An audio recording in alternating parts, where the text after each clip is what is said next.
This is a random comment to have on the video that is for. That being said though, it got me thinking. And yes and no. Killmonger was absolutely right about the atrocity that King T'Chaka committed. And that atrocity was leaving Killmonger. Eric was completely innocent in that scenario and he should have taken him and he did not. But as king, he had every right to execute a war criminal. And then yes, he was right about the fact that Wakanda had been hiding for generations and did nothing to help their people. His execution, though, was the problem. And I literally mean that in both meanings of the word for execution. How he wanted to do it and the fact that he basically wanted to commit genocide. I don't care how wrong you have been, genocide is never okay. It's absolutely wild to think of the idea that the Atlantic slave trade was happening and the Wakandans did nothing. They sacrificed hundreds of thousands of lives for 200 years for secrecy.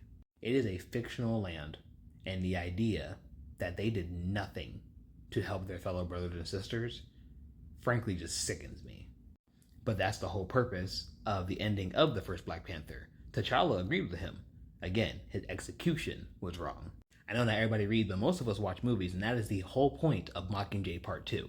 It's the reason why Katniss doesn't kill President Snow, because they were going to do the Hunger Games just in reverse for the rich folks.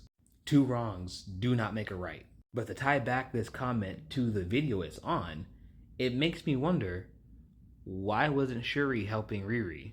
The whole point of the ending of the first Black Panther is they have now exposed themselves to the rest of the world, and they are now setting up hubs to help people in America and other countries where Black people have been dispersed because of the Atlantic slave trade. Riri literally helped them win a war with the Atlanteans. Why the heck did they send her back with no resources? No grant money, nothing. They just said, thanks for your help, give us the suit back, get the heck out. Like, I get the idea of taking the vibranium suit back because it doesn't need to be out there. It belongs to Wakanda. But they weren't invested in her future?